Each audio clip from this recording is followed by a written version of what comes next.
எல்லாம் வல்ல இறையருள் துணை இருக்கட்டும். குரு வாழ்க, குருவே துணை.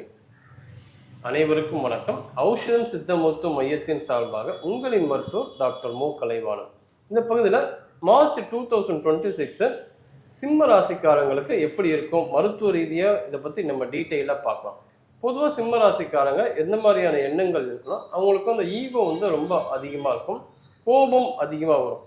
நான் சொன்னதை மற்றவங்க கேட்கணுங்கிற ஒரு விஷயத்தால் அதனால் அவங்களுக்கு பொறுமை இல்லாமல் இருப்பாங்க. ஸோ இதெல்லாம் அவங்க கரெக்ட் பண்ணிட்டா ரொம்ப நல்லாயிருக்கும்.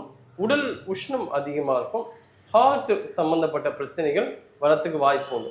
அதாவது பேல்பிட்டேஷனு, இந்த மாதிரி மனப்பதட்டம், நடுக்கம், இதெல்லாம் வரத்துக்கு வாய்ப்பு உண்டு. கால்சியம் டெஃபிஷியன்சி இருக்கும். அதுக்கு கால்சியம் சார்ந்த உணவுகள் எடுக்கணும், அதாவது நீர்ச்சத்து உணவுகள் எடுக்கணும். முதுகு தண்டு பார்த்தீங்கன்னா எங்கேயாவது அவங்களுக்கு வலி வரத்துக்கு வாய்ப்பு உண்டு. அதுக்கு நம்ம என்ன எடுக்கலான்னு பார்த்தோம்னா, வாயு முத்திரை ரொம்ப நல்லாயிருக்கும். வாயு முத்திரை இந்த சிம்ம ராசிக்காரங்களுக்கு பெஸ்ட்டாக வேலை செய்யும். அது எப்படி பண்ணணும்னா, இதுதான் ஆள்காட்டி விரல் கட்டை விரலோட அடிப்பகுதியை டச் பண்ணிட்டு கட்டை விரல் மடக்கிக்கணும். இதுதான் வாயு முத்திரை. இந்த வாயு முத்திரை சிம்ம ராசிக்காரர்களுக்கு இந்த முதுகு தண்டு வலி இருக்கும்போது அதை பயன்படுத்திக்கலாம். அதுக்கப்புறம் அவங்க எதை நினச்சி ரொம்ப கவலைப்படுவாங்கன்னா, தன்னை பற்றி மட்டும் இல்லாமல் மற்றவங்கள பற்றி கவலைப்படுவாங்க. குடும்ப உறுப்பினர்களோட உடல்நிலையை கருத்தில் கொண்டு அவங்க கஷ்டப்படுவாங்க. அது கண்டிப்பாக இருக்கக்கூடாது. உங்களோட உடம்பை நம்ம பார்த்துக்கிறது தான் நம்மளோட வேலையை தவிர, மற்றவங்ககிட்ட நம்ம எடுத்து சொல்லலாம், இந்த மாதிரி இருங்க, இந்த மாதிரி இருக்கக்கூடாது நம்ம சொல்லலாம். அவங்க கேட்காத பட்சத்தில் நீங்கள் அதை மைண்டில் அதிகமாக கொண்டு அதுக்காக நீங்கள் ஃபீல் பண்ண வேண்டாம். ஏன்னா ஹார்ட்டோட ஃபங்க்ஷன் அதனால் டிஸ்டர்ப் ஆகுது. இன்னொன்று பிபி ஃப்ளக்சுவேட் ஆகிட்டே இருக்கு. இந்த ஹார்ட் ப்ராப்ளம் எதிர்காலத்தில் தீவிரமாக இல்லாமல் இருக்கிறதுக்கு சிம்ம ராசிக்காரங்க என்ன பண்ணலன்னா, வெள்ளை தாமரை அதை கஷாயம் மாதிரி வச்சு குடித்தா ரொம்ப பெஸ்ட்டு. நம்ம பிபியும் பார்த்தீங்கன்னா ஃப்ளக்சுவேட் ஆகிட்டே இருக்கும். அதுக்கு பூண்டு பால் பெஸ்ட்டு. எப்படி பூண்டு பால் பண்ணோம்னா, ஒரு 8 பல்லு பூண்டை பசும்பாலில் போட்டு காய்ச்சணும். காய்ச்சின பிறகு முதல்ல பூண்டை சாப்பிடணும். அதுக்கப்புறம் பாலில் கொஞ்சமாக மஞ்சள் தூளும் மிளகுத்தூள் போட்டு இரவு படுக்கும் போது மட்டும் இந்த ப்ரிப்பரேஷன் செஞ்சு நம்ம சாப்பிடணும். இது இதயத்துக்கு ரொம்ப நல்லது. மிக முக்கியமாக இந்த பூண்டும் மஞ்சளும் இதயத்துக்கு வரக்கூடிய எந்த பிரச்சனைகளுக்கும் சப்போர்ட் பண்ணக்கூடிய ஆற்றல் அதுக்குள்ளே இருக்கும். ஸோ சிம்ம ராசிக்காரங்க இது எல்லாமே நீங்கள் பயன்படுத்திக்கலாம். இன்னொன்று, அவங்களுக்கு மார்பு சளி வந்துருச்சா, உடம்பு உஷ்ணமாகி, அப்போ என்ன பண்ணணும்னா, கற்பூரவள்ளி இலைச்சாறில் தேன் கலந்து எடுத்துக்கிட்டால் ரொம்ப பெஸ்ட்டாக இருக்கும். வாரத்துக்கு ஒரு நாள் ஆயில் பாத் எடுக்கிறது ரொம்ப சூப்பராக இருக்கும். அந்த கால்சியம் பிரச்சனைகள் போகிறதுக்காக சித்தால் அமுக்குராச்சோளம் இருக்குது, அதே போல் சங்கு பல்பம் இருக்குது, சிலாசத்து பல்பம், அதே மாதிரி செந்தூரங்கள் இருக்குது. இது எல்லாமே டாக்டரோட ஆலோசனையின் பேரில் சிம்ம ராசிக்காரங்க எடுத்துக்கிட்டால் ரொம்ப பர்ஃபெக்டாக இருக்கும். அதே போல் அக்குப்ரெஷர் பாயிண்ட்ஸ், அந்த அவங்களுக்கு என்ன ரொம்ப பெஸ்ட்டான தூக்கம் ரொம்ப டிஸ்டர்ப் ஆகும். அதுக்கு அவங்க என்ன பண்ணலான்னா, கையோட பின்புறம் இருக்குல்ல, இந்த கட்டை விரலும் இந்த ஆள்காட்டும் இடையிற இடத்துல ஒரு கோடு மாதிரி இருக்கும். இந்த இடத்துல ஒரு ப்ரெஷர் கொடுக்கும். இது 50 முறை பண்ணணும், இல்லாட்டி 1 நிமிடம் பண்ணால் போதும். 2 கையிலையும் பண்ணணும், காலை மாலை. இது தொடர்ந்து பண்ணும்போது தூக்கம் நல்லா வரும்.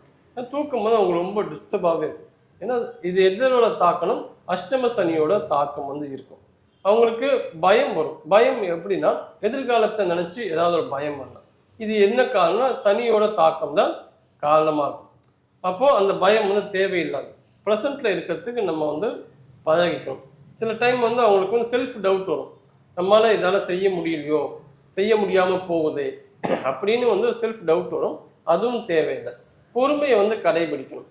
ஏன்னா இன்னைக்கு இருக்கிற காலகட்டத்தில் யாருமே சொன்ன பேச்சு கேட்க மாட்டாங்க. எல்லாருக்குமே அவங்கவுங்களுக்கு எது சரியோ அதுதான் செய்வாங்க. அதனால ரொம்ப ஒருத்தவங்க கிட்ட நம்ம எடுத்து சொல்லி புரிய வைக்கணுங்கிற அளவுக்கு ரொம்ப டீப்பாக இருக்க வேண்டிய அவசியம் கிடையாது. அதனால் இதை நீங்கள் கரெக்ட் பண்ணிக்கிட்டா போதும். இந்த சின்ன சின்ன விஷயங்களை சிம்ம ராசிக்காரங்க ஃபாலோ பண்ணாவே இந்த மார்ச் மாதம் அவங்களுக்கு சிறப்பான மாதமாக அமையும். சிம்ம ராசி இருக்கிறவங்களுக்கு என்ன உணவு அதிகமாக எடுத்துக்கலாம், இளநீர் எடுத்துக்கலாம், நன்னாளி சர்பத் எடுத்துக்கலாம், மோர் எடுத்துக்கலாம். ஏன்னா உடல் சூடு தணிக்கக்கூடிய ஆற்றல் இதுக்கு அதிகமாக உண்டு. ஸோ அந்த மாதிரி எடுத்துக்கலாம். இன்னொரு விஷயம் என்னன்னா, ஆயில் பாத் ரெகுலராக பண்ணோம். நோய் எதிர்ப்பு சக்தி சிம்ம ராசிக்காரங்க அதிகப்படுத்துறதுக்காக காலையில் 1 டீஸ்பூன் தேனில் மஞ்சள் கலந்து எடுத்துக்கிட்டால் ரொம்ப பெஸ்ட்டாக இருக்கும். அவங்களுக்கு பித்தத்தை குறைக்கிறதுக்கு இஞ்சி தேன் ப்ரிப்பேர் பண்ணி எடுத்துக்கலாம். அது இஞ்சியை வந்து மேல் தோல் சீவிட்டு சின்ன சின்னதாக கட் பண்ணி தேனில் போட்டு ஊற வச்சு ஒரு 48 நாள் அது ஊறணும்.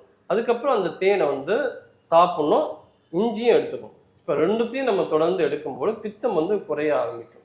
அதே போல் உடல் குளிர்ச்சி அடையிறதுக்கு வேற ஒரு மெத்தட் என்னன்னா, 1 டீஸ்பூன் வெந்தயத்தை ஒரு கிளாஸ் தண்ணியில் ஊற வச்சு இரவு நேரத்தில் அடுத்த நாள் காலையில் ஃபுல் நைட்டு அது ஊறின பிறகு அந்த தண்ணியும் வெந்தயத்தை நம்ம குடித்தோம்னா சிம்ம ராசிக்காரர்களுக்கு உடல் குளிர்ச்சி அடைவதற்கான ஒரு டெக்னிக்கே அதுதான்.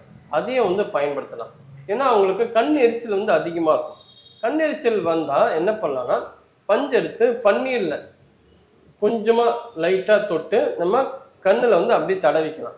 ஒரு 10 நிமிஷம் இந்த மாதிரி பண்ணால் போதும், கண் எரிச்சல் வந்து கண்டிப்பாக ஆட்டோமேட்டிக்காக குறைய ஆரம்பிச்சிடும். அவங்களுக்கு வரக்கூடிய வயிறு உபாதை பிரச்சனைக்கு கருட முத்திரை ரொம்ப சிறந்த தீர்வாகும். கருட முத்திரை எப்படி பண்ணணும்னா, 2 கைகளும் இப்படி தான் கட்டை விரலை மட்டும் இணைச்சிக்கணும்.